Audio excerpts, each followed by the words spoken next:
La voix de Dieu n'est pas un son. La voix de Dieu n'est pas un son. Il n'a pas dit que les brebis entendent. Dans ce verset, il dit connaissent. Connaissent. La voix de Dieu n'est pas un son. C'est une information. Ce soir, nous sommes là pour parler d'un sujet que vous avez déjà vu, n'est-ce pas? L'expérience de la voix de Dieu. J'aimerais qu'on prenne directement la Bible. Dans Jean chapitre 10, versets 1 à 5. Allons-y.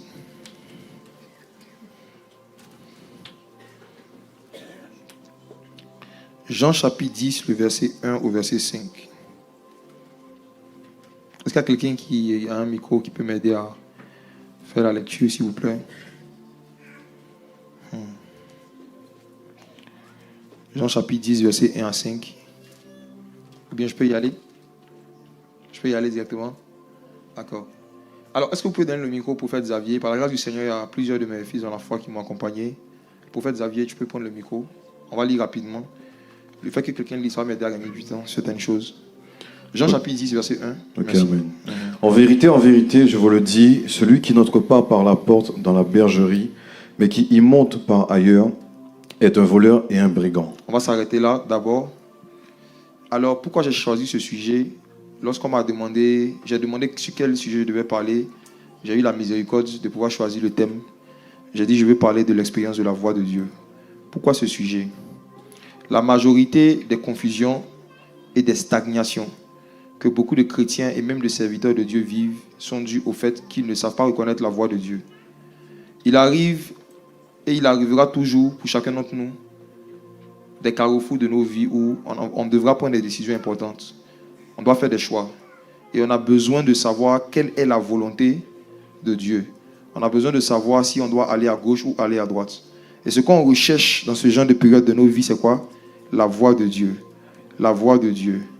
L'ignorance de la voix de Dieu, ou je dirais la non-expérience de la voix de Dieu, est à la cause de l'idolâtrie vis-à-vis des prophètes dans la francophonie. Les gens courent derrière des prophètes, cherchent des prophètes, ils sont prêts même parfois à se dépouiller pour avoir des rendez-vous de 15 minutes à 1000 € avec certains prophètes. Pourquoi? Parce qu'ils n'entendent pas la voix de Dieu. Et lorsqu'ils voient quelqu'un qui a l'air d'entendre Dieu plus clairement, plus distinctement, plus clairement qu'eux, il y a un désir qui naît dans leur cœur d'avoir un rendez-vous privé avec la personne. Et dans 9 cas sur 10, ce désir est motivé par une idolâtrie. Une idolâtrie. Le sujet de la voix de Dieu est tellement fondamental, il est tellement important que j'aimerais vraiment vous demander de prêter toute votre attention à ce qui sera en train d'être dit, à ce qu'on va lire. Dans le premier verset que nous avons lu, il y a un détail assez effrayant. Le Seigneur Jésus dit, « Celui qui n'entre pas par la porte dans la bergerie, mais qui y monte par ailleurs, est un voleur et un brigand. » Donc, il y a une bergerie et il y a une porte. La bergerie symbolise quoi? Ça symbolise l'Église, n'est-ce pas? Le royaume de Dieu. Jésus dit que celui qui n'entre pas par la porte dans l'Église, mais qui monte par ailleurs, est un voleur. Cela veut dire que Jésus n'est pas la seule entrée de l'Église. Jésus n'est pas la seule personne par qui on peut passer pour devenir membre d'une église. C'est possible de passer par ailleurs. Dis à ton voisin, par ailleurs. Jésus a dit clairement dans ce verset que dans la bergerie qu'il gère, dans sa bergerie, il y a plusieurs entrées. Il y a l'entrée principale qui est le Christ, mais il y a d'autres entrées. Demande à ton voisin, tu es passé où?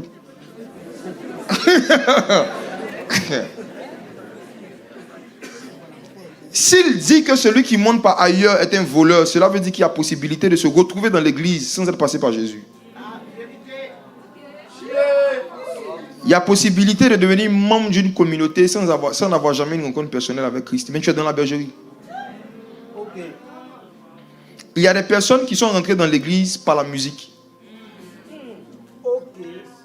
Il y en a qui sont rentrés par des dons. C'est-à-dire, on leur a fait un don, ils ont été touchés, ils sont devenus chrétiens. Ils n'ont pas rencontré Jésus. Il y a certains qui ont écouté une musique qui les a touchés, qui les a fait pleurer. Ils ont donné leur vie à Jésus. Ils sont rentrés par ailleurs. Ils sont devenus chrétiens sans avoir eu une expérience personnelle avec Jésus. Pourquoi tu es devenu chrétien? Est-ce que tu te souviens de ce qui t'a poussé à décider de te baptiser? C'est dramatique d'avoir des entretiens individuels avec certains chrétiens et de leur poser cette question simple. Pourquoi tu as donné ta vie à Jésus?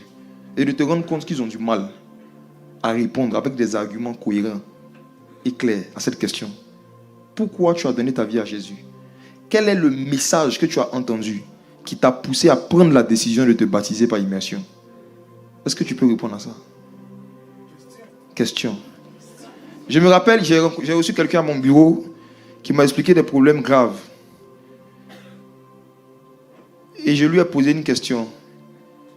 Raconte-moi l'enseignement ou la prédication que tu as entendue qui t'a poussé à devenir chrétien. Il dit qu'il ne s'en souvient plus. Oui. Il ne s'en souvient plus. Je lui ai dit, tu sais pourquoi tu ne t'en souviens pas? Parce que tu es rentré dans la bergerie sans passer par la porte. Tu n'as pas rencontré Jésus avant de devenir chrétien. Lisons la suite, verset 2. Mais celui qui entre par la porte est le berger des brebis. Verset 3. Le portier lui ouvre et les brebis entendent sa voix. Il appelle par leur nom les brebis qui lui appartiennent et il les conduit dehors. Voici un autre détail au verset 3 qui montre que dans la bergerie, ce ne sont pas toutes les brebis qui appartiennent au berger. Amen. Amen. Amen. Le berger rentre dans la bergerie et il appelle les brebis qui lui appartiennent. Ça veut dire qu'il y a des brebis qui ne lui appartiennent pas, mais qui sont dans la bergerie.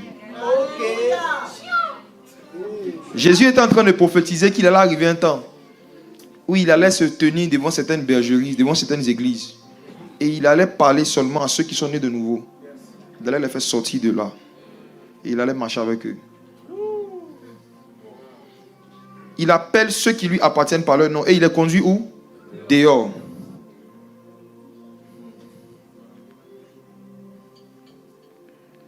C'est possible d'appartenir à une église sans appartenir à Jésus.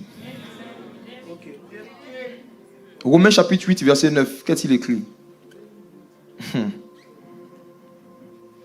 La voix de Dieu.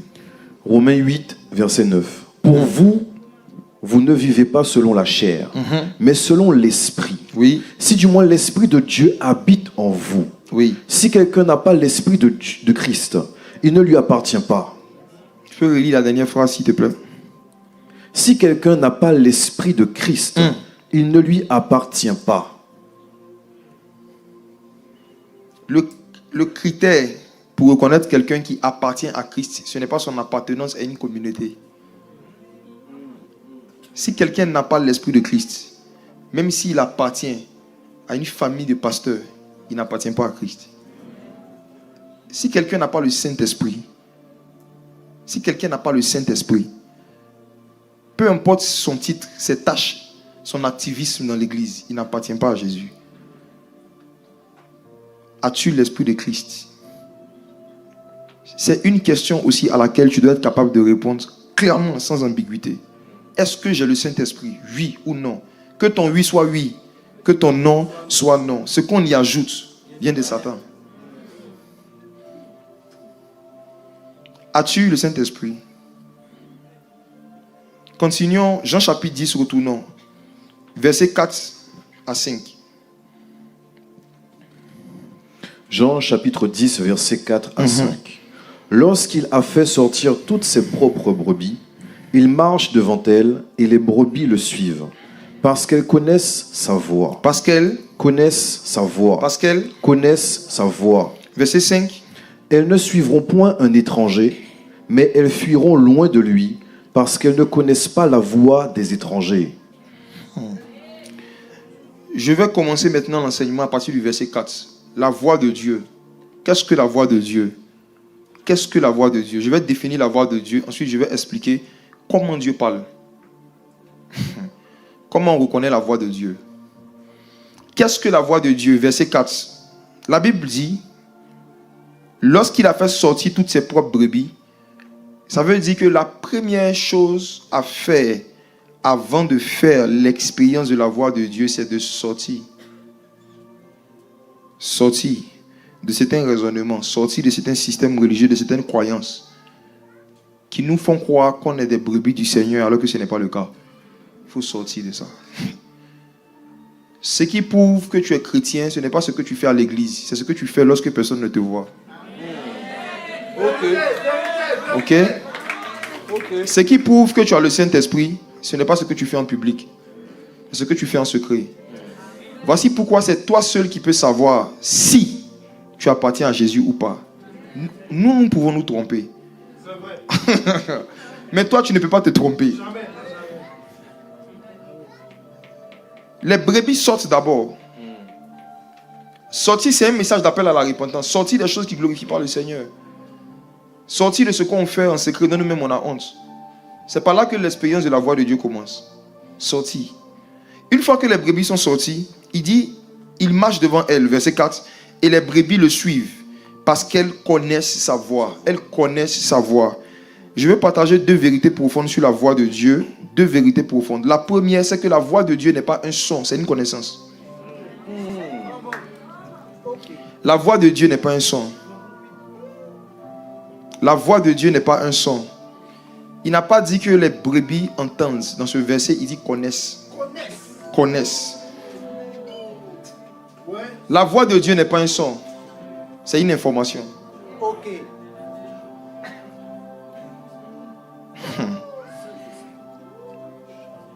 La voix de Dieu n'est pas un son. J'aurais aimé qu'on me dise ça il y a 14 ans. Ça m'aurait évité des jeûnes inutiles. J'aurais aimé entendre cette information il y a 14 ans, il y a 13 ans en arrière. Je n'aurais pas eu certaines attentes vis-à-vis de Dieu. Parce que comme vous, pendant des années, je priais Dieu et je jeûnais dans l'intention que Dieu me parle d'une voix audible. Et lorsque je n'entendais pas un son, j'étais frustré. J'ai dit, Dieu ne me parle pas. Je ne savais pas que sa voix ne doit pas chercher à être entendue, mais d'abord être connue. Mes brebis connaissent. La voix de Dieu, c'est une information, c'est une connaissance. On va mieux comprendre ça quand on va continuer à lire. Deuxième vérité qu'on peut tirer de cette histoire, c'est que il est possible d'entendre Dieu clairement sans le connaître et en étant loin de sa présence. Même si vous arrivez un jour à un stade où vous arrivez à entendre Dieu audiblement, comme vous m'entendez, ce n'est toujours pas une preuve que vous êtes en communion avec lui. Il est possible d'entendre Dieu audiblement sans le connaître. C'est le cas de Satan. Satan entend Dieu, mais il n'a pas de relation avec lui. Quand Dieu parle, le diable entend, mais il ne peut pas obéir.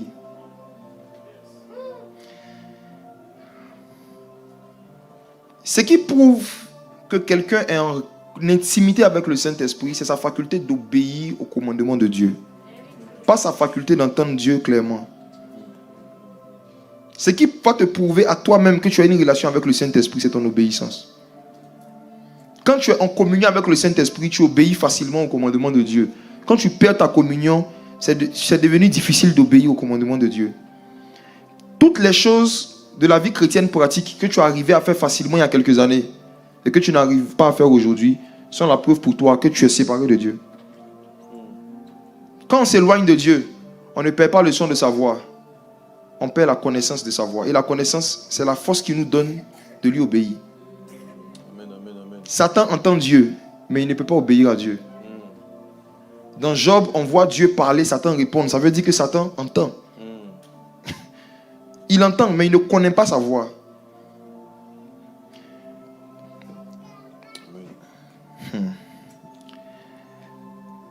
J'aimerais vraiment insister sur ce point. Pourquoi? Parce que vous allez rencontrer, et vous allez rencontrer dans le chemin de la vie chrétienne, des hommes de Dieu, des frères et des sœurs, qui prophétisent avec beaucoup de précision, qui peuvent vous donner des informations en vous disant que c'est Dieu qui leur parle, au point de vous foutre des complexes d'infériorité, mais qui n'ont plus d'intimité avec le Saint-Esprit. Vous allez rencontrer des personnes qui entendent Dieu clairement, mais qui ne sont plus en communion avec lui. Et si vous ne savez pas comment on reconnaît quelqu'un qui est en communion avec Dieu, que vous vous basez exclusivement sur sa faculté à entendre Dieu, un jour, vous allez prendre Satan pour un prophète.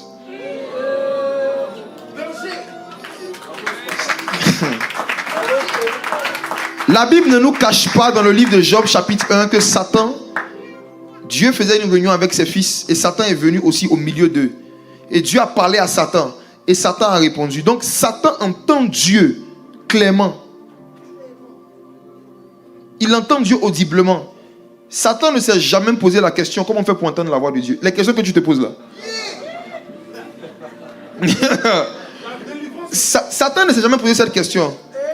Posez-vous une question. Quand Lucifer est devenu Satan, il a été chassé du ciel, qu'est-ce qu'il a perdu? Ce n'est pas la faculté d'entendre Dieu qu'il a perdu. Qu'est-ce que les démons ont perdu quand ils se sont rébellés contre le Créateur? Ils n'ont pas perdu le son de sa voix, ils ont perdu sa connaissance. De façon plus pratique, c'est quoi encore la différence entre les deux? La connaissance de Dieu, c'est son caractère, sa nature. Quand Dieu te donne sa connaissance, il te donne la faculté d'être saint comme lui. Il te donne la faculté de manifester l'amour comme lui. Il te donne la capacité d'être en paix comme lui. Il te donne la capacité d'être en joie comme lui. Ça, c'est la connaissance de Dieu.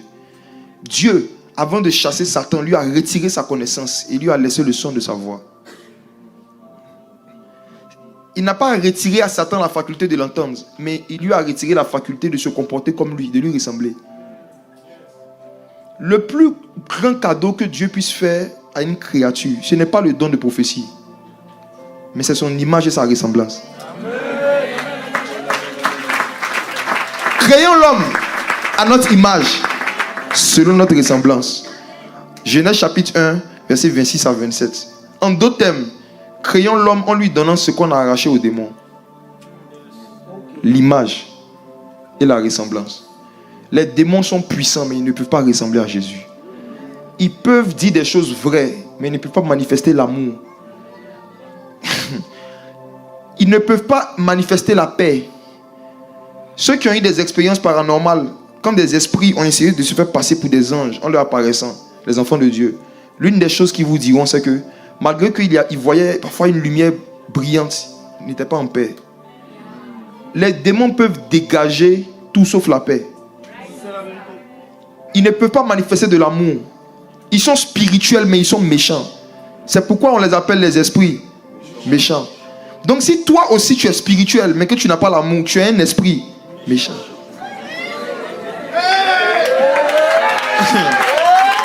Il y a trop d'esprits méchants dans nos églises. Des gens qui savent être spirituels, mais qui ne savent pas aimer. Qui savent prier, qui savent chanter, mais qui ne savent pas pardonner. La connaissance de Dieu est ce que vous devez rechercher le plus. Et comment vous allez savoir que vous connaissez un aspect de Dieu? C'est lorsque vous êtes capable de le manifester. Dans le monde spirituel, ce que tu connais, ce n'est pas ce que tu dis. Ce que tu connais, c'est ce que tu fais. Ce que tu connais, c'est ce que tu fais. Si tu es incapable de pardonner, c'est que tu ne connais pas le pardon. Tu es incapable d'être en paix au milieu des problèmes, tu ne connais pas la paix de Dieu. Tu es incapable d'être joyeux dans la souffrance, tu ne connais pas le fruit de l'esprit. Les démons peuvent entendre des voix audibles de Dieu, mais ils ne peuvent pas manifester son image, son caractère et sa ressemblance. Voici pourquoi arrêtez de chercher des sons audibles. Cherchez l'image de Dieu et son caractère. Examinez-vous chaque fois. Lorsqu'on vous frustre, comment vous réagissez? Lorsque vous traversez des moments difficiles, comment vous vous comportez? Est-ce que vous arrivez à garder l'image et la ressemblance de Dieu dans l'adversité, dans la frustration, dans l'humiliation? Si ce n'est pas le cas, vous avez besoin d'avoir une expérience avec sa voix. Lorsque la voix de Dieu est entendue par notre esprit, on peut ne pas entendre un son, mais on reçoit des informations qui changent notre caractère en fait. La voix de Dieu n'est pas un son, j'insiste. C'est une information qui vient te donner la capacité d'être comme Christ dans ton caractère. Et ça, en général, la majorité des gens ne le voient pas. le ministère public, s'arrêter devant les gens, chanter, prêcher, prophétiser, ce n'est que 10%, c'est la dîme de l'œuvre de Dieu. Oui, c'est la dîme. S'arrêter devant les gens, chanter, prêcher, faire le service dans l'église, c'est 10% de l'œuvre de Dieu. 10% de l'œuvre de Dieu. 10% de l'œuvre de Dieu. Tout le reste, ça se fait dans un endroit qu'on appelle la maison. Je m'étais toujours posé une question. Quand vous lisez 1 Timothée le chapitre 5, l'apôtre Paul dit à Timothée que si quelqu'un aspire à la charge d'ancien, donc de prédicateur, de dirigeant dans l'église, il faut qu'on regarde sa propre maison. Il faut qu'il soit marié d'une femme qui sache tenir ses enfants dans la soumission. En d'autres termes, si on veut savoir que quelqu'un est apte à nous diriger dans la maison de Dieu, il faut qu'on aille regarder ce qui se passe dans sa propre maison. En d'autres termes, celui qui veut être ancien est obligé d'ouvrir les portes de sa maison à ceux qui doivent l'établir. Oui. Décider de devenir ancien, c'est accepter d'exposer une partie de sa vie privée devant l'église. Parce qu'il faut qu'on voit si ce que tu veux nous dire de pratiquer toi-même. C'est la raison pour laquelle, c'est l'une des raisons pour lesquelles dans l'église primitive, il n'y avait pas de femmes anciennes. Oui. Ce n'est pas que Dieu était contre la femme, mais il y a un niveau d'exposition de la vie privée que Dieu ne voulait pas que les femmes vivent. Parce que si quelqu'un veut être ancien, il faut qu'on sache comment il tient sa propre maison. Et Paul est sévère dessus. L'apôtre Paul dit que si quelqu'un ne sait pas gérer sa propre maison, comment il va gérer la maison de Dieu? C'est ça. Il est en train de nous dire que l'œuvre de Dieu, ça commence à la maison.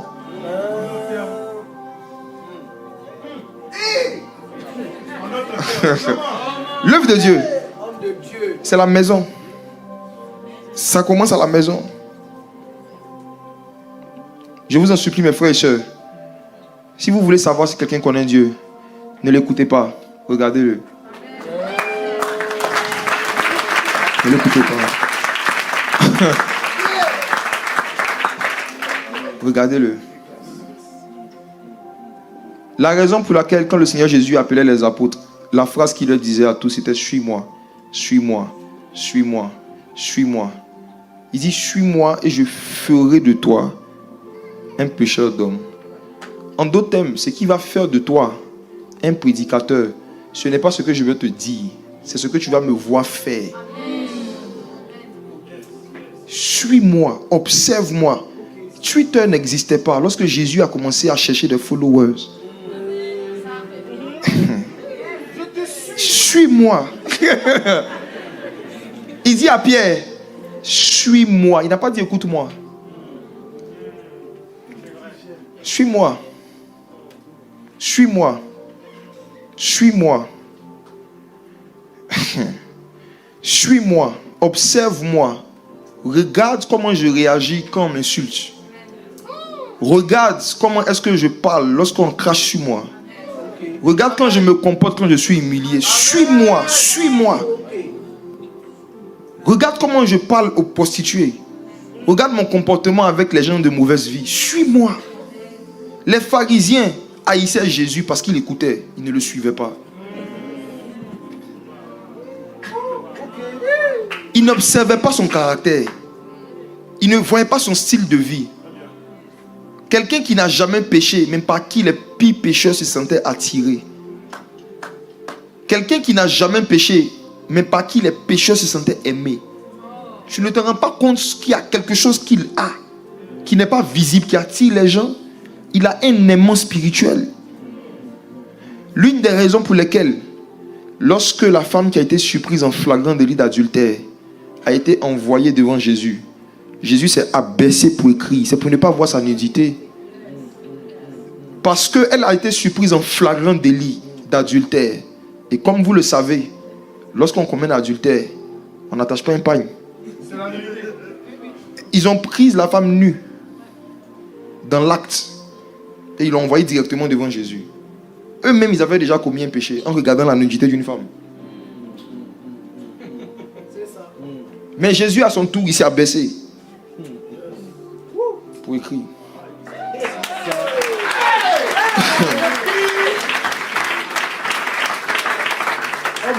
Je suis convaincu que quand il s'est abaissé, ses disciples qui se sont rappelés de ce qui s'est passé au temps de Noé. Lorsque Noé était nu, il y a 2 personnes qui ont pris un habit et qui ont couvert Noé avant qu'on le regarde en face. Je suis convaincu que la femme a été couverte avant que Jésus la regarde. Et il dit, où sont ceux qui te condamnaient? Ils ne sont plus là, ils sont partis. Toi aussi, va et ne pêche plus. Est-ce que toi, tu peux atteindre un niveau de sanctification où malgré que tu ne pêches pas, tes amis qui pêchent se sentent attirés par toi? Cette spiritualité où on est saint, mais en même temps on est attractif. On est rigoureux, mais en même temps on inspire la compassion. La compassion. La compassion. La compassion. Ce qui va prouver que tu as entendu la voix de Dieu, ce n'est pas le niveau, le volume de la voix audible qui t'a parlé dans ta chambre. C'est l'influence que ce que tu as entendu a eu sur ton caractère.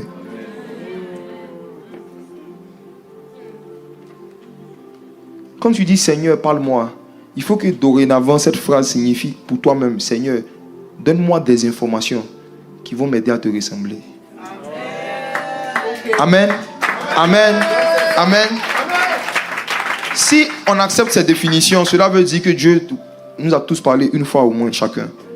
Quand tu lis ta Bible et qu'il y a une information par laquelle tu te sens concerné, qui te pousse à changer ta façon de faire, c'est la voix de Dieu. Quand tu écoutes une prédication et qu'il y a une information qui te pousse à te remettre en cause et à corriger ton attitude, c'est la voix de Dieu. Quand tu marches dans la rue et que tu vois une scène et à travers cette scène tu tires une leçon de sagesse, c'est Dieu qui est en train de te parler. Je le dis pour que vous arrêtez d'être focalisé sur des voix audibles. Même dans la communication humaine, il y a le langage verbal et il y a le langage non verbal. Les muets communiquent, mais il n'y a pas de son. Pourtant, ils ont une voix.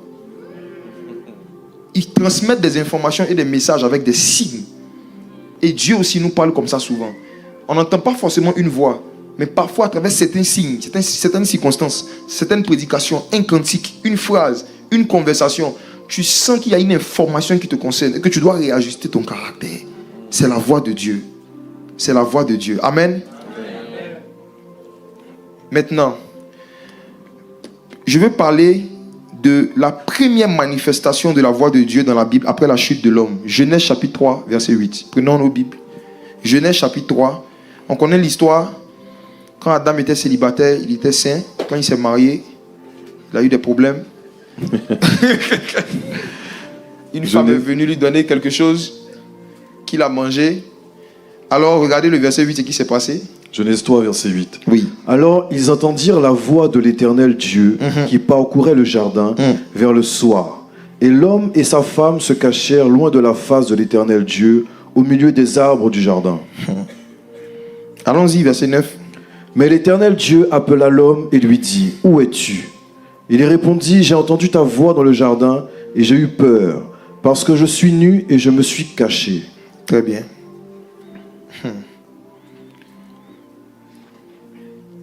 Au verset 8, la Bible dit que ils, au pluriel, donc Adam et Ève, entendirent la voix de l'Éternel qui parcourait le jardin vers le soir. Mes frères et sœurs, il y a un système qu'on appelle les notes vocales qui nous permet aujourd'hui, en tant que des humains, de nous détacher de notre voix. Quelqu'un est en France, je suis en Côte d'Ivoire, je lui parle et il entend ma voix dans sa chambre alors que je suis absent.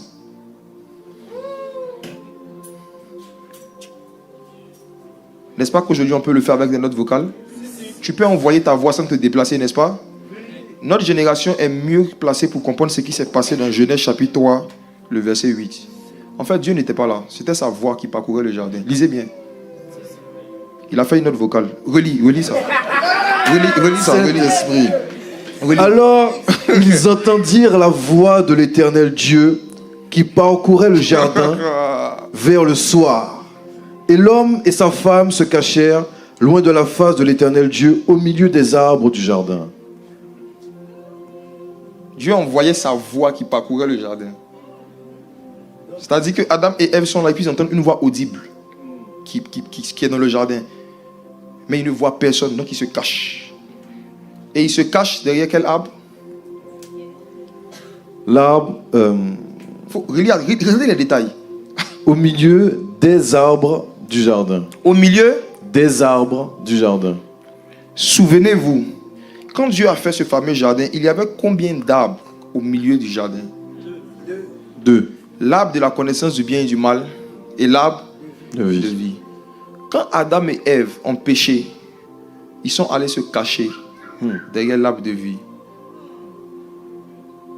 Le péché qui était rentré en eux leur a dit, c'est par un bois que Dieu va rentrer en communion avec vous. Le péché nous rend invisibles aux yeux de Dieu. Si vous voulez que Dieu vous voie, mettez-vous derrière le bois de vie. C'est la raison pour laquelle des milliers d'années après, quand Jésus est venu, c'est par la croix exclusivement qu'un pécheur peut rentrer encore en communion avec Dieu. Il faut se cacher derrière ce bois qu'on appelle la croix.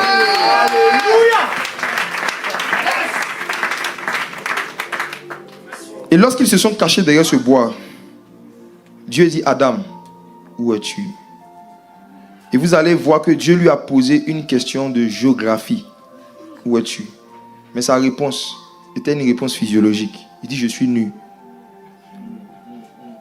Le péché fait qu'on ne comprend plus ce que Dieu dit.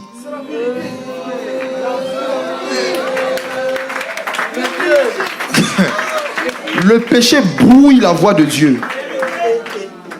Dieu te parle d'une chose, tu parles d'autre chose.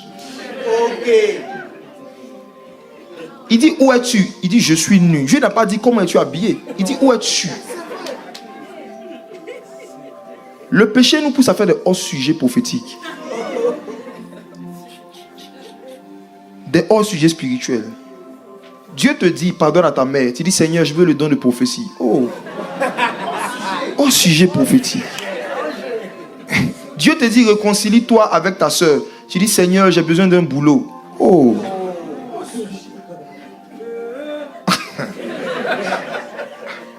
Le Seigneur te dit, pardonne à tes collègues. Salue-les quand tu vas au travail, malgré ce qu'ils t'ont fait. Mais quand toi, tu viens à l'église, tu pries pour avoir un enfant. Hors-sujet prophétique. Dieu dit, où es-tu? Où es-tu?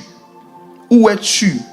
Pour prendre une illustration, c'est comme deux amis qui avaient l'habitude de faire des appels vidéo. Ils se voyaient. Et un jour, tu appelles ton ami, tu ne le vois plus. Tu entends juste sa voix. Tu dis, mais où es-tu? Active ta caméra, Adam. Où es-tu? Je ne te vois pas. Il dit, je suis nu.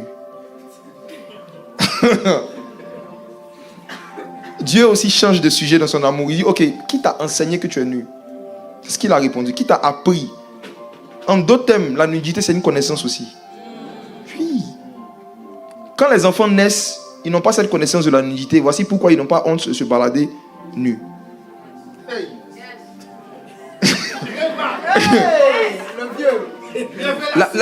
Même la nudité, c'est une connaissance. Dieu dit, mais qui t'a enseigné sur la nudité? Depuis que nous organisons des séminaires à Eden, je n'ai jamais prêché sur la nudité. Qui t'a appris que tu es nu? Donc ça veut dire qu'il y avait une autre voie, un autre enseignement qui était rentré en Eden. La voix du serpent. Quand Dieu voit certains pasteurs en train de dire aux gens que pour les saluer, il faut s'abaisser, Dieu a envie de leur demander, qui t'a appris? Cette façon de faire vient de quelle Bible? Quand tu t'éloignes de Dieu, tu commences à faire des choses que Dieu ne t'a pas appris, mais qui viennent de Satan. La voix de Dieu, en général, elle effraie ceux qui ne se sont pas encore repentis. Ceux qui ne se sont pas repentis se cachent quand Dieu commence à parler. Oui. Parce que Dieu ne fera jamais de hors-sujet. De la même manière qu'une mère de famille ne peut pas voir des excréments sur son bébé et lui donner des jouets. Dieu ne peut pas voir qu'il y a dans notre caractère, dans nos vies, des choses qui ne le glorifient pas et nous parler de notre ministère. S'il le fait, c'est qu'il veut nous juger, nous punir.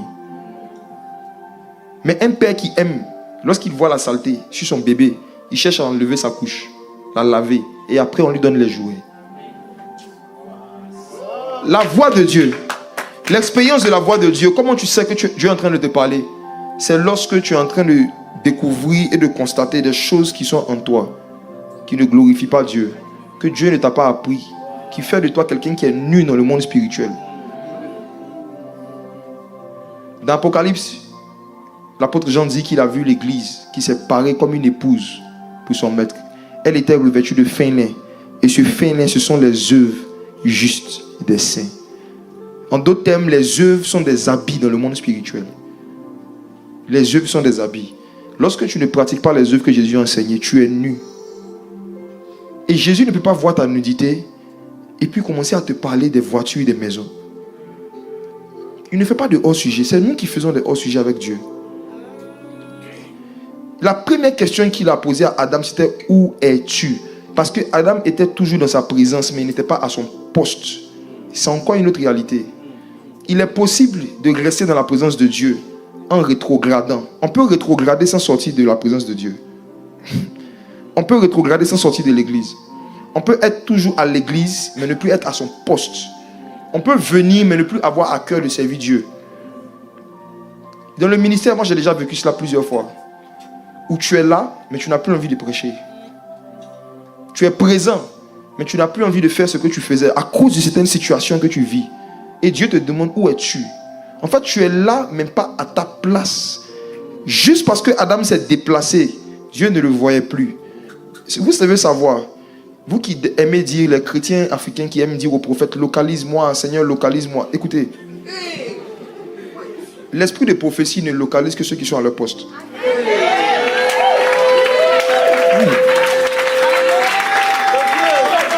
Quand Jésus est rentré en Éden, parce que Adam n'était pas à son poste, il dit, où es-tu? Est-ce que tu es en train de servir Dieu déjà? Dieu parle régulièrement à ceux qui le servent constamment. Dieu parle régulièrement à ceux qui le servent constamment. Dieu parle régulièrement à ceux qui le servent constamment. C'est lorsque le jeune Samuel servait Dieu dans le temple que Dieu lui a parlé pour la première fois. Il n'a pas attendu que Dieu lui parle avant de le servir. C'est le service qui lui a donné accès à la voix de Dieu. C'est le service. Dieu ne parle pas aux touristes, il parle aux serviteurs. Dieu ne parle pas aux spectateurs, il parle aux serviteurs. Vous qui êtes membres des églises, mais qui ne servez pas, rêvez. Dieu ne vous parlera pas.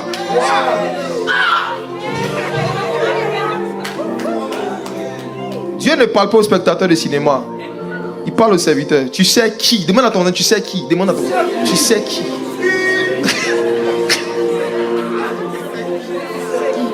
Quand Satan veut faire stopper les expériences de la voix de Dieu dans ta vie, il va te convaincre d'arrêter de servir. Élie, le prophète, ne servait plus Dieu. Il n'entendait plus sa voix. Il n'avait plus de vision. 1 Samuel chapitre 3. Le jeune Samuel servait Dieu et il dormait à côté de l'arche. Dieu a commencé à lui parler. Moïse, lorsqu'il était un prince vagabond en Égypte, Dieu ne lui a jamais parlé. C'est parce que Moïse était oisif qu'il avait le temps de voir ceux qui se battaient. Il se promenait en Égypte et il voit qu'il y a un soldat qui est en train de frapper un hébreu. C'est parce qu'il ne faisait rien, il n'était pas occupé. Le lendemain encore, deux de ses frères se battent. C'est encore lui qui voit. C'est parce qu'il n'était pas occupé. Il était un prince. Vous connaissez les princes? Ils se sapent comme des Congolais et...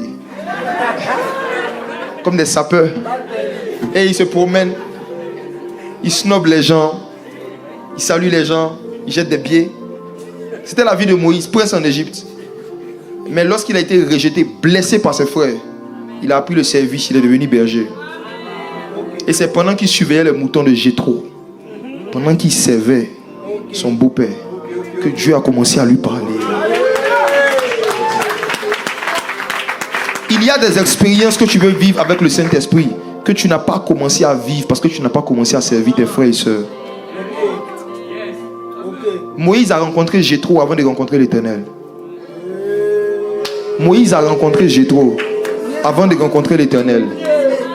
Moïse a servi Jéthro avant que Dieu ne commence à lui parler. Je te repose la question, tu sais qui? Samuel servait Élie. Josué a servi Moïse. Élisée a servi Élie. Jésus a servi Joseph en tant que charpentier. Avant que le Saint-Esprit ne descende sur lui sous la forme d'une colombe, il était fils du charpentier. Voilà. Tu sais qui? Il y a des manifestations de la colombe, du Saint-Esprit, qui ne sont réservées qu'à ceux qui servent régulièrement les autres. Ne dites pas que lorsque Dieu commencera à me parler audiblement, je vais commencer à le servir. C'est l'inverse. Moi, quand j'ai commencé à prêcher, à évangéliser en 2013, je n'avais jamais eu de vision. Je n'avais jamais eu de vision. La première fois où j'ai commencé à parler de Jésus à mes amis, c'était en 2012. Je ne parlais même pas en langue. J'étais né de nouveau, j'étais sauvé, mais je ne connaissais pas les dons spirituels. Mais je connaissais le don de la vie éternelle. C'est ce don que je connaissais, le don gratuit de Dieu. Je prêchais la repentance et la vie éternelle. Et des gens se convertissaient. Mais quand on se réunissait dans des réunions de chrétiens et que je voyais des gens qui disent « Je sens la présence de Dieu », j'étais frustré. J'ai dit « Mais moi, je ne sens rien ». Il y a certains, dès qu'on commence à prier, ils disent « Je vois la colombe est dans la salle ». Moi, j'ouvre mes yeux. Même une mouche, je ne vois rien.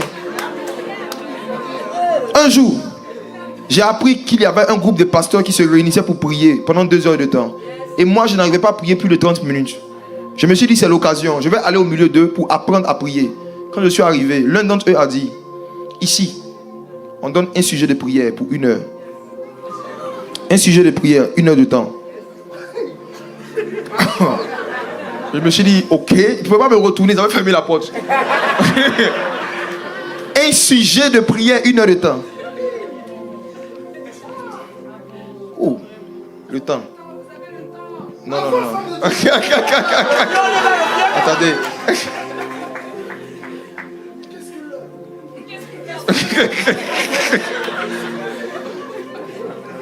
L'un d'entre eux a donné un sujet de prière et ils ont commencé à prier. Moi, je ne parlais pas en langue.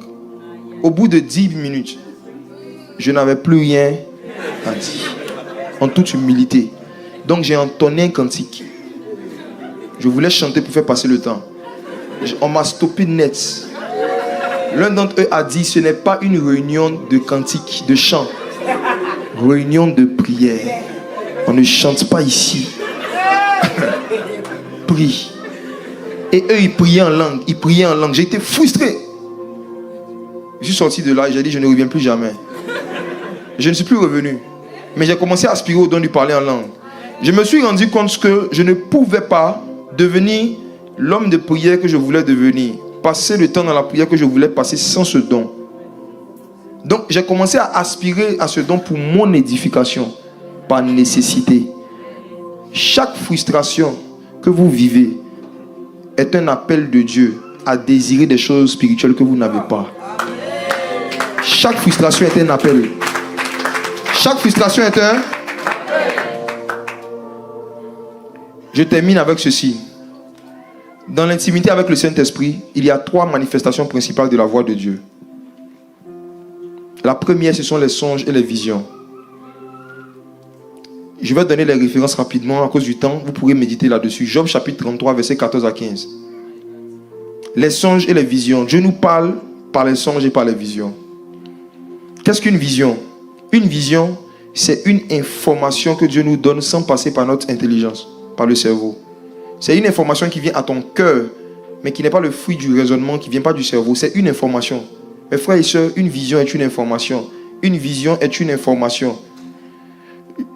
Il y a 3 types de visions qui sont fréquentes dans la vie de ceux qui ont le Saint-Esprit. Premier, les visions sans image. Genèse chapitre 15, verset 1, allons-y. Les visions sans image. Genèse chapitre 15, verset 1, rapidement. Genèse 15, 1. Après ces événements, la parole de l'Éternel fut adressée à Abraham. dans une vision et il dit, Abraham, ne crains point, je suis ton bouclier et ta récompense sera très grande. La parole de l'Éternel fut adressée à Abraham. Dans une vision. C'est la parole de Dieu qui lui a été adressée dans une vision, ce n'est pas une image. Donc Abraham n'a pas vu quelque chose, mais il a entendu des informations. C'est une vision. Chaque fois qu'il y a une parole de Dieu qui vient dans ton cœur, dans ton esprit et qui est vraie, tu as une vision. Simple. Amen. Chaque fois que tu lis ta Bible et que en lisant tu commences à comprendre des choses que personne ne t'a expliquées, tu as une vision. C'est une vision. Chaque fois que la parole de Dieu t'est révélée, en fait chaque révélation de la parole est une vision. La preuve, quand quelqu'un est en train d'expliquer un verset que tu connais, mais d'une façon que tu ne connaissais pas, tu dis, je n'ai jamais vu ça comme ça. Pourquoi tu dis, je n'ai jamais vu? Parce que la parole est une vision. Une autre manifestation des visions sans image, il y en a plusieurs, je gagne du temps, je cours. Il y a les visions par les intuitions. Les intuitions, quand tu dis, je sens que. Ézéchiel chapitre 37, verset 5 à 8. Les intuitions prophétiques. Dieu parle par des intuitions, de fortes impressions. Ézéchiel 37, 5 à 8. Oui. Ainsi parle le Seigneur l'Éternel à ses eaux. Voici, je vais faire entrer en vous un esprit et vous vivrez. Oui. Je vous donnerai des nerfs, je ferai croître sur vous de la chair et je vous couvrirai de peau. Je mettrai en vous un esprit et vous vivrez. C'est bon. On connaît cette histoire de Ézéchiel qui a prophétisé sur les ossements desséchés. J'attire votre attention sur un détail. Je vous donnerai des nerfs. Je vous donnerai quoi? Des nerfs. Dieu parle de la restauration de son peuple. Et il dit que l'une des choses que le peuple perd quand le peuple s'éloigne de lui, ce sont les nerfs. Les nerfs, c'est la faculté de sentir. Demande à ton voisin, est-ce que tu as des nerfs? Est-ce que tu as des nerfs? Est-ce que tu as encore des nerfs? Ce n'est pas normal de venir à l'église et de ne rien sentir. Ce n'est pas normal. Ce n'est pas normal de lire sa Bible et de ne rien sentir. Ce n'est pas normal. Si je prends ma main et que je touche une marmite chaude, si je ne sens rien, c'est que j'ai un problème de nerfs. Je ne peux pas toucher la Bible, la parole de Dieu qui est un feu, et ne rien sentir. Tu as besoin des nerfs. Et ce soir, le Seigneur me dit de vous dire, il vous donnera des nerfs. Amen. Il vous donnera des nerfs. Amen. Le fait de ne pas sentir la présence de Dieu en griffe, le fait de ne jamais rien ressentir quand on lit la Bible, quand on parle de la mort de Jésus, ton cœur ne sent rien. On parle de l'enlèvement, tu ne sens rien. On parle de la repentance, tu ne sens rien. Tu as un problème de nerfs. Mais le Seigneur va restaurer les nerfs. Amen. Dernier type de vision, après la faculté de sentir les choses, ce sont les visions par les yeux du cœur. Éphésiens 1, verset 16 à 18. Les yeux du cœur. Éphésiens 1, 16 à 18. Oui. Je ne cesse de rendre grâce pour vous, faisant mention de vous dans mes prières, afin que le Dieu de notre Seigneur Jésus-Christ, le Père de gloire, vous donne un esprit de sagesse et de révélation dans sa connaissance, et qu'il illumine les yeux de votre cœur, pour que vous sachiez quelle est l'espérance qui s'attache à son appel, Amen. quelle est la richesse de... On va s'arrêter sur l'expression illumine les yeux de votre cœur. Le corps physique, sur le corps physique, c'est seulement la tête qui a des yeux. Mais sur le corps spirituel, chaque organe a des yeux, même le cœur.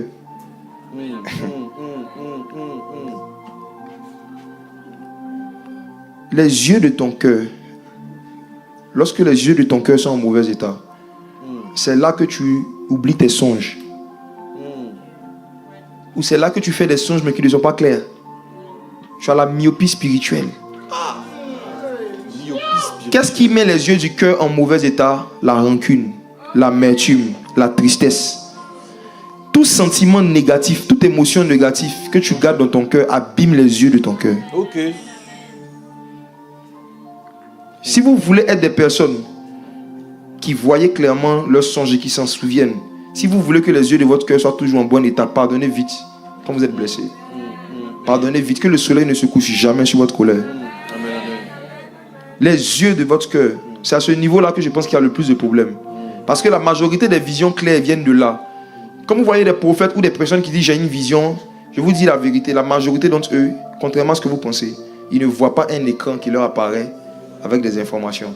C'est parce qu'ils ont tellement purifié les yeux de leur cœur que quand Dieu dépose une image dans leur cœur, l'image est claire. Car il est écrit, heureux ceux qui ont le cœur pur, ils verront Dieu. Purifiez votre cœur de la rancune. Purifiez votre cœur de la tristesse. Chaque frustration, chaque humiliation, chaque parole blessante que vous recevez, c'est Satan qui utilise ça pour abîmer les yeux de votre cœur. Ne tombez pas dans le jeu du diable. Pardonnez vite. Pardonnez vite. Je termine maintenant avec ceci. Dieu nous parle aussi par les choses qui nous concernent dans les Écritures. Luc chapitre 24, verset 26 à 27. On va terminer avec ça. Du temps. Luc 24, verset 26 à 27. Luc 24, verset 26 à 27. Ne fallait-il pas que le Christ souffrit ces choses et qu'il entrât dans sa gloire? Commençant par Moïse et par tous les prophètes, il leur expliqua dans toutes les Écritures ce qui le concernait. Il les expliqua dans toutes les Écritures ce qui le concernait. Ok. Le Seigneur Jésus, que nous aimons, qui a vécu sur la terre, est-ce que vous savez que ce ne sont pas toutes les Écritures qui le concernent? En d'autres termes, ce ne sont pas toutes les informations qui sont dans la Bible qui concernent Jésus. Il y a des choses qui le concernent, il y a des choses qui ne le concernent pas. Et vous devez vous exercer à connaître qu'est-ce qui concerne Christ dans votre Bible et qu'est-ce qui ne le concerne pas. Et vous-même, il y a des choses qui vous concernent dans les Écritures, il y a des choses qui ne vous concernent pas. C'est lorsque des chrétiens ne connaissent pas les versets qui ne les concernent pas, qui créent de nouvelles doctrines avec des versets de l'Ancienne Alliance. Il y a des choses qui sont dans nos Bibles qui ne nous concernent pas. Quand le Seigneur dit, lorsque tu vas au temple, prends un bœuf, coupe-lui la jambe droite, prends le sang, mets sur le lobe, dis à ton voisin, ça ne te concerne pas. Ça ne te concerne pas. Ce n'est pas tout ce qui est biblique qui te concerne. Jésus a excellé dans le prophétique et dans la voix de Dieu parce qu'il connaissait les choses qui le concernent dans les Écritures. Vous devez prier pour demander à Dieu de vous faire connaître les choses qui vous concernent dans les Écritures. Ce qui vous concerne. À cause du temps, pour respecter le temps, je m'arrête là. Non. Je m'arrête là. Et je veux juste vous donner une parole d'encouragement. On va prier. Je vous en prie, mes frères et sœurs. La première expérience et la plus importante que vous pouvez avoir avec la voix de Dieu, c'est le fait de recevoir des informations qui viennent de Dieu, qui vont changer votre caractère, qui vont vous pousser à vous remettre en cause. Aimez les remises en cause. Aimez les prédications qui vous poussent à vous redemander est-ce que je suis né de nouveau. Aimez les prédications qui vous poussent à vous demander est-ce que j'ai encore l'amour du prochain. Aimez les messages qui sont des miroirs spirituels, qui vont vous aider à vous demander est-ce que mon cœur est aussi pur que ce que je pense. Quel est l'état des yeux de mon cœur?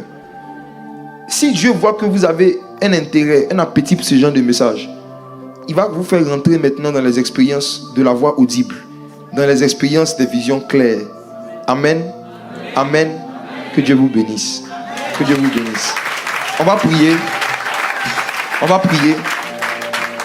On va prier. Adam, où es-tu? Est-ce que tu es encore à ton poste? Est-ce que tu es encore en train de servir Dieu comme avant? Est-ce que tu es encore aujourd'hui dans la vie de jeûne que tu avais il y a quelques mois? Adam, où es-tu? Est-ce que tu es encore dans cette vie de méditation systématique de la parole? Où es-tu? Où es-tu? La place que Dieu t'avait donnée dans la prière, la place que Dieu t'avait donnée dans le jeûne, la place que Dieu t'avait donnée dans la méditation de la parole, où es-tu aujourd'hui? Où es-tu? Est-ce que tu es toujours à ton poste? Est-ce que tu es en train de chercher Dieu comme auparavant, comme au début? Où es-tu? Souviens-toi d'où tu es tombé et pratique tes premières œuvres. Souviens-toi ce que tu as arrêté de faire et pratique tes premières œuvres. Dieu veut te parler, mais il faut d'abord que tu sois à ton poste.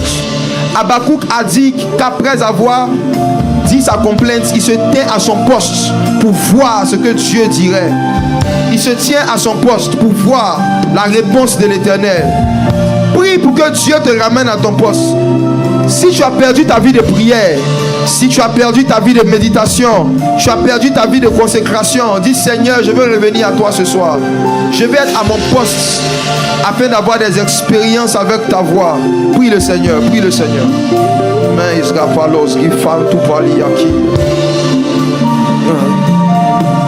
Tu sais satisfaire un cœur qui te cherche. Un cœur qui te cherche. Si on est capable. Tu sais satisfaire, disons.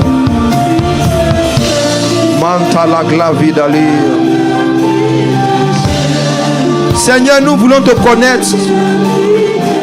Nous voulons être à ton image et ta ressemblance. Donne-nous des informations qui vont nous transformer à ton image, ta ressemblance.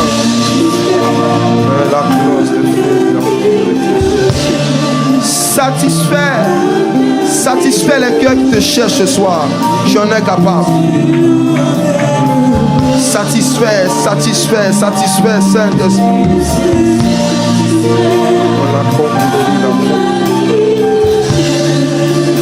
Yes. Merci, Père. Amen.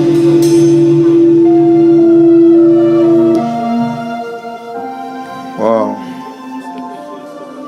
La voix de l'Éternel parcourt la salle. Nous n'allons pas nous cacher comme Adam. Nous nous approchons avec assurance du trône de la grâce. À cause du sang de l'agneau. Ne te cache plus de Dieu. Wow. Il a crown de Caléon, de Caulaus, de Palicon, Villegla. Wow.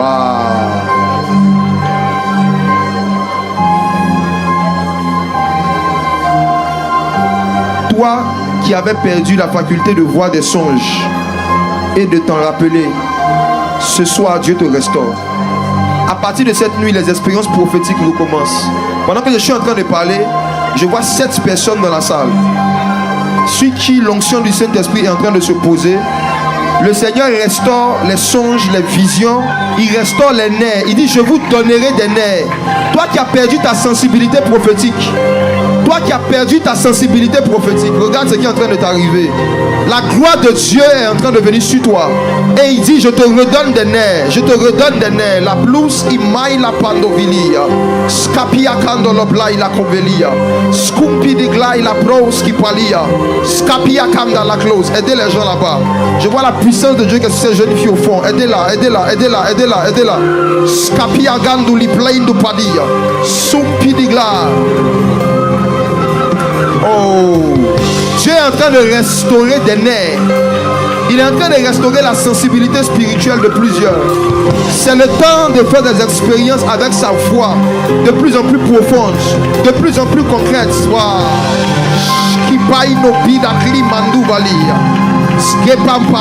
Soutenez les gens.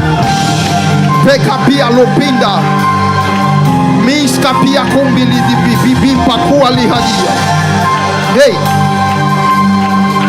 Pendant que je parlais du fait que sans le don du parler en langue, il y a des expériences dans la prière plus longues et plus profondes que tu ne peux pas faire. Tu as dit en ton cœur, ah Seigneur, c'est ce que je vis. Regarde ce qui va t'arriver. Dans 10 secondes, des langues que tu n'as pas préméditées, aidez les gens. Des langues que tu n'as pas inventées vont commencer à sortir de tes entrailles.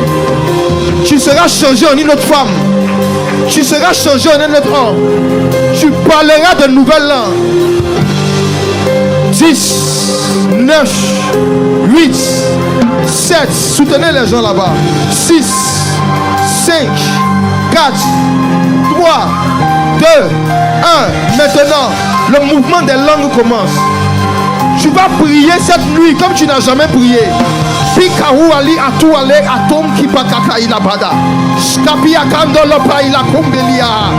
a un baptême dans les langues qui commence dans ce lieu. Wow.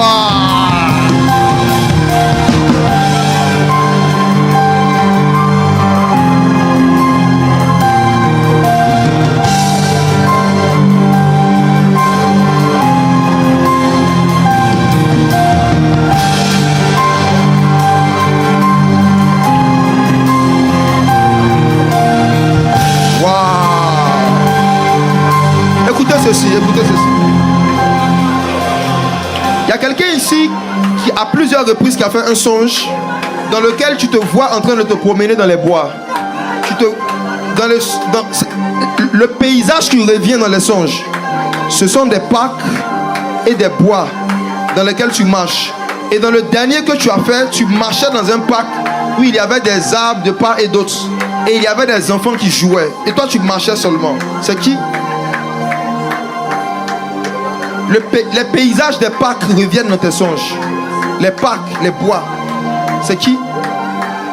Si le concerné se désigne, vous me faites signe. Il y a un message de Dieu pour toi. La raison pour laquelle tu vois ces symboles revenir dans les rêves, il y a un sens. Et pendant que je parle, je vois quelqu'un d'autre qui a fait un songe que tu n'as jamais compris. Quelqu'un te faisait visiter un beau bâtiment, une belle maison.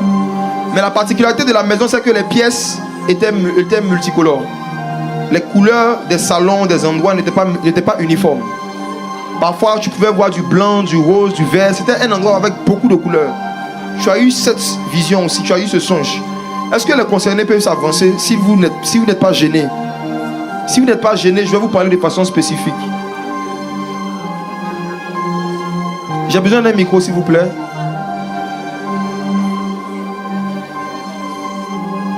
Bonsoir ma soeur, ça va? Bonsoir. Pourquoi tu t'es avancé?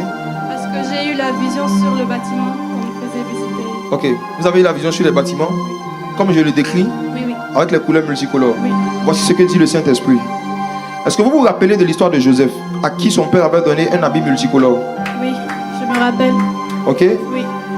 La Bible dit, si vous lisez le récit de la vie de Joseph, c'est après avoir reçu cet habit multicolore que Joseph a commencé à faire des songes sur son avenir. Ce n'était pas un habit ordinaire que son père lui donnait, c'était un manteau pour le faire naviguer dans différentes formes de l'onction prophétique. Amen. Chaque couleur représentait une manifestation de l'esprit. Amen. Et la raison pour laquelle le Seigneur t'a fait visiter cela, c'est la vie spirituelle, le type d'intimité qu'il veut que tu aies avec lui, qui t'a monté en forme de maison. Amen. Et les différentes couleurs que tu voyais, c'est les différents domaines de l'esprit, les différents dons de l'esprit dans lesquels Dieu veut que tu opères. Amen. La parole de sagesse, Amen. la parole de connaissance Amen. et le don d'interprétation des langues. Amen. Amen. Dans l'une des pièces où tu t'es attardé, il y avait 3 couleurs principales. Le blanc, le bleu et le rose. Exactement. Le blanc, le bleu et le rose. Amen. Qu'en est-il? Tu te rappelles de la pièce qu'on t'a montré où il y avait blanc, bleu et rose? Oui, oui. Tu te rappelles de ça? Oui, oui. Wow. Oui. Jésus.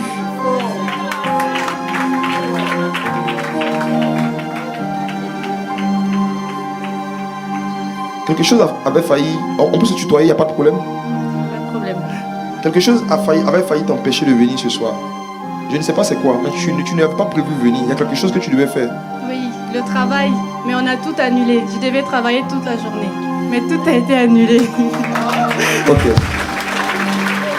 Jésus te voulait tellement ici. Il te voulait tellement ici. Il te voulait tellement ici.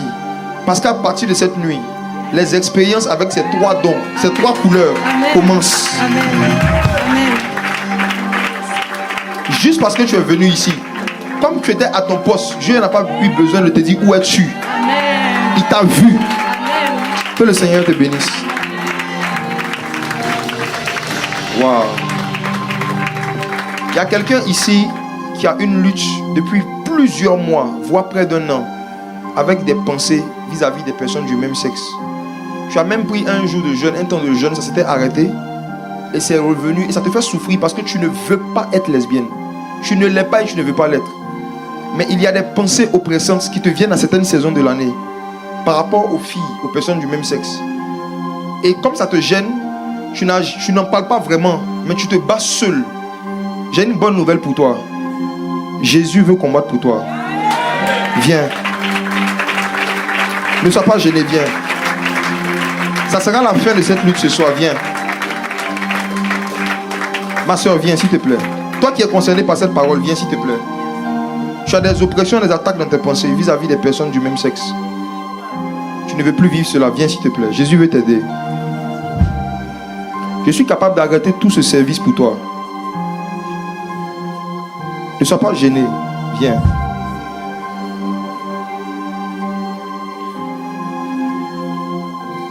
Je sais qui c'est. Mais je veux laisser les gens être responsables par rapport à leur propre vie.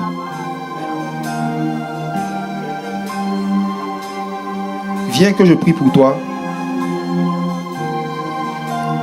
Si on ne prie pas pour toi aujourd'hui, avant la fin de cette année 2024, surtout dans le mois de décembre, tu as remarqué que les périodes de décembre, les périodes de fête, sont les périodes en fait où tu as le plus de pression par rapport à ces choses. Tu as réussi à éviter certaines choses jusque-là, mais tu n'as plus de force pour continuer à lutter seul. Ma soeur, viens. Viens. Viens.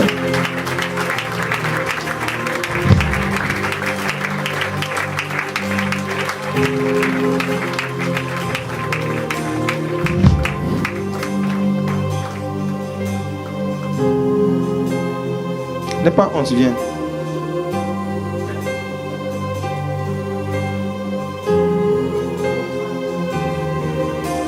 Si tu ne viens pas, je vais envoyer l'onction te chercher.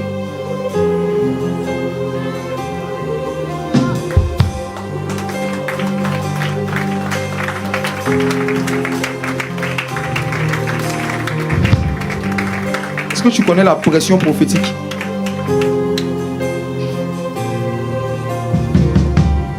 À partir de maintenant, tu perds la paix. Et ton cœur va commencer à battre anormalement vite. Parce que Jésus veut te délivrer. Tant que tu ne t'avances pas là, tu auras du mal même à respirer correctement où tu es. Je sais qui c'est. Mets la honte de côté. On est en famille. Nous aussi, on a eu des luttes avec beaucoup de choses. Et Jésus nous a fait grâce. N'aie honte de personne, de rien. Prends ton courage. Viens.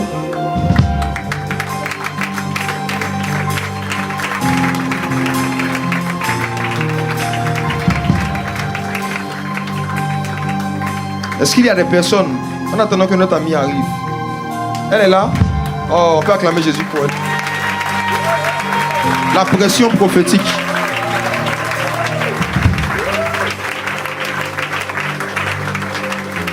La pression prophétique.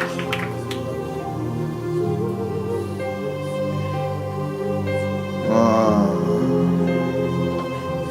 Jésus t'aime tellement. Laisse-la. C'est Jésus qui va la prendre maintenant. Scapalando flake esprit venu de l'enfer. Vous qui avez été mandaté pour la ramener dans le monde et dans les travers. Je vous donne 10 secondes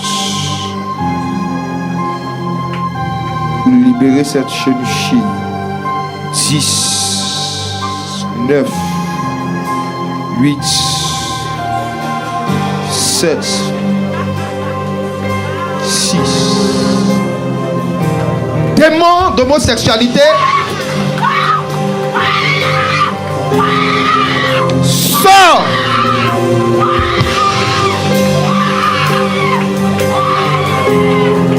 Est-ce que Jésus est dans la salle? Wow. C'est une servante de Dieu. Elle va servir Jésus. Elle va servir Jésus. Elle va servir Jésus. Et elle sera une grande bénédiction pour les églises de la compassion. Les églises, pas seulement ici. Il y a un fort don de prophétie que l'Esprit de Dieu va mettre en elle et activer en elle après cette soirée. Et elle sera une grande bénédiction pour son entourage. Wow. Jésus. Jésus. Jésus.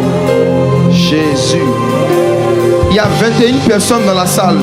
Vous êtes appelés à exercer dans la délivrance. Vous êtes appelés à exercer une certaine autorité prophétique. Que l'onction qui est ici vienne sur vous. Aidez les gens. Pendant que vous me regardez, que la même puissance qui est ici aille sur vous. Que le Jésus que vous êtes venu chercher ce soir vous roigne. Waouh!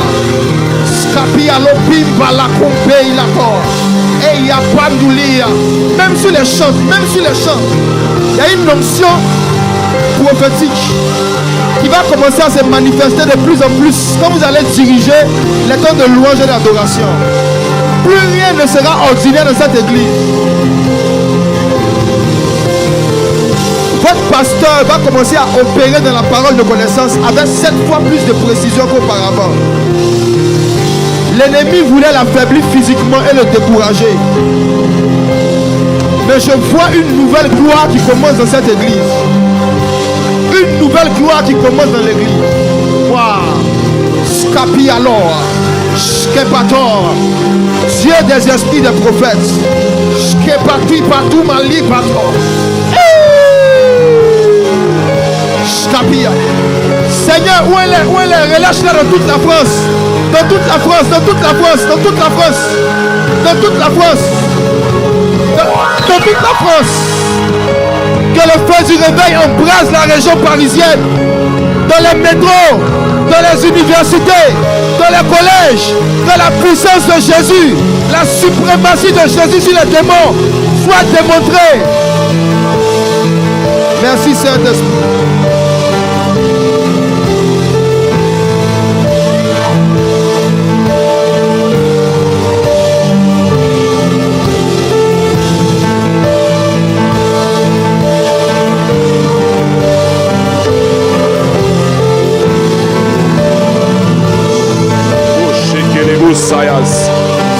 Merci Père pour ce temps. Merci Seigneur. Merci pour ce que tu viens de faire ce soir. Merci Jésus parce que tu nous as parlé. Merci Seigneur parce que tu as localisé les gens. Merci Jésus parce que tu as fait des choses surnaturelles. Nous allons élever nos voix, nous allons prier 2 minutes. Tu vas prier pour être dans l'obéissance. Tu vas prier que Dieu te donne cette obéissance de la parole. Cette obéissance de la parole de Dieu. Élevons nos voix, prions pendant 2 minutes au nom de Jésus. Seigneur, nous prions ce soir. Père, nous prions que nous puissions être dans l'obéissance. Père, nous prions, Seigneur, nous voulons respecter, Seigneur, ta parole, Seigneur. Jésus de Genèse Apocalypse. Père, s'il te plaît, nous voulons faire ta volonté. Cette église, Jésus, veut faire ce que tu veux. Veux, Seigneur, mon Dieu, entrer, Seigneur. Cette église, Jésus, veut t'obéir, Seigneur. Nous voulons obéir, Seigneur, dans ta parole. Nous voulons obéir dans ta parole, Seigneur. Jésus, nous prions ce soir. S'il te plaît, Seigneur, nous voulons être dans l'obéissance. Nous voulons respecter ta parole. Nous voulons être dans l'amour. Nous voulons être dans l'amour, Seigneur. Jésus, je prie, Seigneur, que toutes ces personnes qui sont ici en ce lieu, que nous puissions être tous des serviteurs et des servantes de Dieu. Que nous puissions te servir tous, Seigneur. Que nous puissions entrer dans ton obéissance, Jésus. Père, merci, Seigneur, parce que tu nous as tous localisés. Que l'amour règne, que l'esprit de pardon règne. Que, Seigneur, mon Dieu, que nous puissions, Seigneur, t'appartenir dans le nom puissant de Jésus. Que l'honneur et la gloire te reviennent dans le nom puissant de Jésus. Et nous avons ainsi prié. Amen. Amen, amen. Amen. Amen. Est-ce que tu es dans la joie d'être là? Amen, amen. Est-ce que tu peux acclamer la présence de Dieu? Est-ce que tu peux pousser le cri de joie? Est-ce que tu peux pousser le cri de joie? Tu ne le fais pas bien. Tu ne le fais pas bien. Est-ce que tu peux pousser le cri de joie? Est-ce que tu peux montrer au diable qu'il a été vaincu? Est-ce que tu peux montrer à Satan qu'il n'a plus sa place ici? Est-ce que tu peux montrer à Satan qu'il est déchu? Amen, amen. Yes. L'atmosphère est tellement grande, j'ai chanté les vibrer. Je ne sais pas qu'est-ce que l'évangéliste a laissé ici. Je continue. Amen, amen.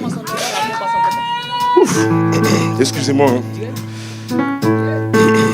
Nous avons 2 services. Vous pouvez vous rasseoir. Nous avons 2 services. Le premier service consiste à donner nos offrandes et dîmes. Et le deuxième service consiste à donner nos Galates 6. Nous allons lire cette portion d'écriture sur Malachie 3, verset 10. La Bible nous dit: apportez à la maison du trésor toutes les dîmes, afin qu'il y ait de la nourriture dans ma maison. Mettez-moi de la sorte à l'épreuve, dit l'Éternel des armées, et vous verrez si je n'ouvre pas pour vous les écluses de cieux, et si je ne répands pas sur vous la bénédiction en abondance. Amen. Alors n'hésite pas de venir avancer. Viens donner à Dieu avec joie, avec amour, avec liberté, parce que tu as été sauvé ce soir. Amen. La chorale, s'il vous plaît. Jésus, tu es puissant, le vainqueur de la tombe. Tu déplaces les montagnes, Jésus, tu es puissant. Jésus, tu es puissant. Le vainqueur de l'Adam. Tu déplaces les montagnes. Jésus, tu es puissant. Tu es puissant. Tu es puissant. Hey, le vainqueur de l'Adam. Tu déplaces les montagnes. Jésus, tu es puissant. Nous triomphons dans le nom de Jésus. Nous avons la victoire dans le nom de Jésus. Le Christ sur le trône, nous le déclarons. Jésus, tu es puissant. Nous triomphons dans le nom de Jésus. Nous avons la victoire dans le nom de Jésus. Le Christ sur le trône, nous le déclarons. Jésus, tu es puissant. Nous triomphons nous avons la victoire dans le nom de Jésus. Le Christ sur le trône, nous le déclarons. Jésus, tu es puissant. On y va. Alléluia. Amen. Amen. Yeah. Est-ce que tu peux te lever là où tu es? Comment? Oh Jésus, nous te louons.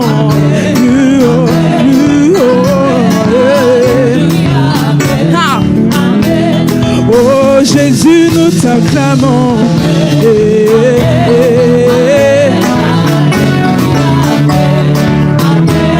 Oh Jésus, nous t'acclamons.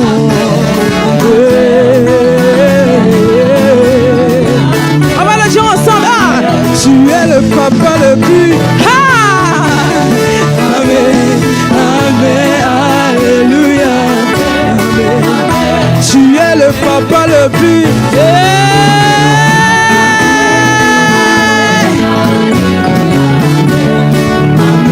Tu es le papa le plus responsable. Amen, alléluia. Jéhovah, Jéhovah, Jéhovah. Est-ce que tu peux pousser des cris? Comment? Jéhovah, Jéhovah, Jéhovah, Jéhovah, Jéhovah. Dosez. Amen, amen. C'est pas encore fini, c'est pas fini. Nous passons au deuxième service. Le deuxième service consiste à donner le Galates 6. Je vais lire cette portion d'écriture. La Bible dit que c'est lui à qui l'on enseigne la parole fasse part de tous ses biens à celui qui l'enseigne. Amen. Si tu as été touché par rapport à ce que Dieu nous a parlé ce soir, n'hésite pas de s'aimer pour que Dieu visite encore plus ta vie. Amen. Je laisse la parole à la chorale. Jéhovah, Jéhovah, Jéhovah.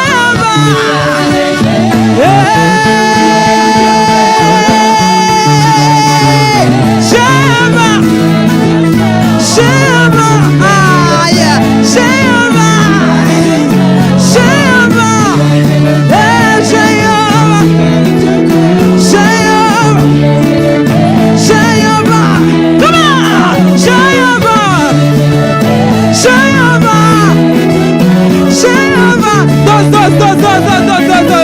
ah bah plus vite. Comment? Il est le roi des rois. Comment? Le Seigneur des aïe. Chante avec moi son nom, c'est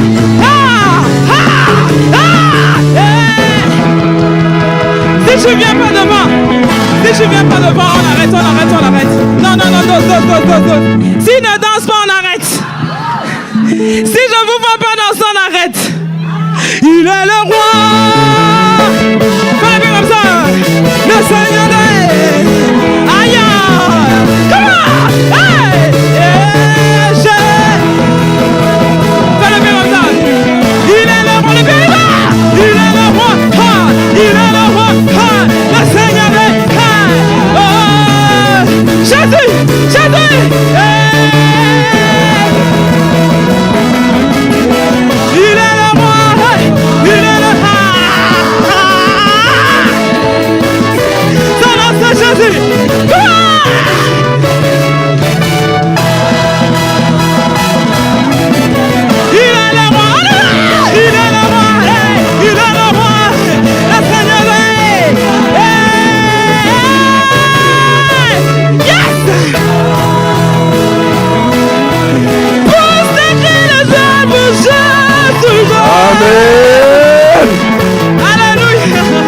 Alléluia. Amen. Il est le roi. Est-ce que tu peux acclamer encore? Acclame encore plus fort. Yes. Amen, amen. Amen. Nous allons prier pour les offrandes. Père, merci. Merci Seigneur, je bénis Seigneur chaque main qui a pu mettre Seigneur mon Dieu participer. Et même la personne qui n'a pas pu Seigneur participer, je bénis leur vie. Père, visite leur vie, Seigneur, afin que, Seigneur, mon Dieu, ceux qui n'ont pas donné puissent encore donner et que ces offrandes puissent crier, Seigneur, dans tout le domaine de leur vie, dans notre Jésus, j'ai ainsi prié. Amen. Amen, amen. Yes, amen. Vous pouvez vous rasseoir, s'il vous plaît. Nous passons aux annonces. L'Église nous informe que nous avons culte chaque dimanche de 10h à 12h30 ici, dans la salle. Chaque mercredi, nous avons le culte des assoiffés. Amen. Qui a été béni ce soir? Amen. Tu peux balancer ta main. Gloire à Jésus. Gloire à Jésus. Nous avons toujours chaque culte des assoiffés chaque mercredi de 19h à 20h30. Merci, nous débordons. Comprenez, l'Esprit du Seigneur nous pousse à le faire. Amen. Amen. Il y a des livres disponibles juste devant l'entrée à la bibliothèque, dont celui du pasteur. Si vous pouvez y aller faire un tour dessus, et il y a beaucoup de livres aussi pour y acheter. Il y a plusieurs orateurs qui ont pu laisser leurs livres ici. Allez, jetez un coup d'œil, ça va vous faire du bien. Amen. L'Église nous informe qu'il y a le certificat des anciens baptêmes, donc c'est disponible au secrétariat. Donc ceux qui sont baptisés déjà peuvent aller récupérer leur certificat. Elle est juste à l'accueil devant l'entrée. Amen. L'Église nous informe qu'il y a baptême. Est-ce que tu peux applaudir? Amen. Yes. L'Église nous informe qu'il y a baptême de nouveaux baptisés. Ça va être le mercredi, et non, les samedis, pardon. Et mercredi, ça c'est l'onction. Ça va être les samedis 12 septembre. Ça va être à Deberkamp. Pourquoi je suis non. Septembre. Là, on me dit septembre. Je ne sais pas, mais je crois que c'est en octobre. Ok. Je pense que c'est l'erreur, on va rectifier. Je pense que si vous êtes dans le groupe des ouvriers, on va vous faire un message dessus. Donc ça va être sur Oberkamp, donc c'est sur une piscine. Amen, amen. Alors nous voulons accueillir les nouveaux venus. Donc sens-toi à l'aise. Si c'est ta première fois d'être là, sens-toi à l'aise de t'éterniser debout. Amen, amen. Est-ce que nous pouvons applaudir pour eux? Est-ce que nous pouvons chanter pour eux? Soyez les biens. Soyez les biens.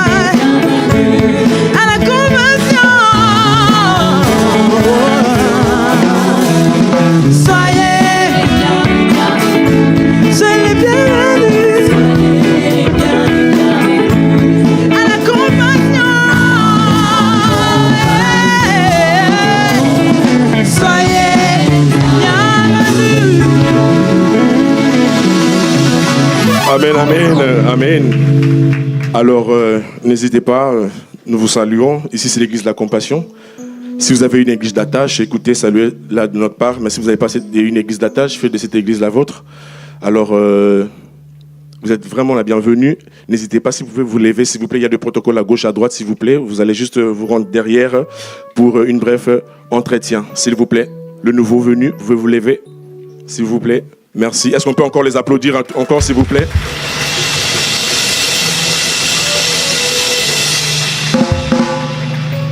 Amen. Amen, amen. Donc, je crois que c'est fini. On va juste se lever, s'il vous plaît. Nous allons clôturer. Amen. Seigneur, nous te disons merci pour ce culte. Merci, Seigneur, parce que tu nous as parlé. Merci, Seigneur, parce que tu nous as localisés. Père, je recommande, Seigneur, le retour de tout un chacun. Père, nous voulons faire, Seigneur, de cet enseignement, Seigneur, mon Dieu, un enseignement béni pour nous. Nous voulons, Seigneur, aller, Seigneur, te chercher encore davantage dans le lieu secret. Je bénis le retour de tout un chacun. Je chasse tout esprit d'accident routier. Je chasse tout esprit qui n'est pas de toi. Nous savons que le diable n'est pas content de nous voir en ces lieux. Et je prie, Seigneur, que notre route soit bénie au nom puissant de Jésus. Que ton sang nous couvre, que ton sang nous protège jusqu'à ce que nous allons arriver chez nous dans le nom puissant de Jésus-Christ. Nous avons ainsi prié. Amen. Amen, amen. Bon retour et bon mercredi.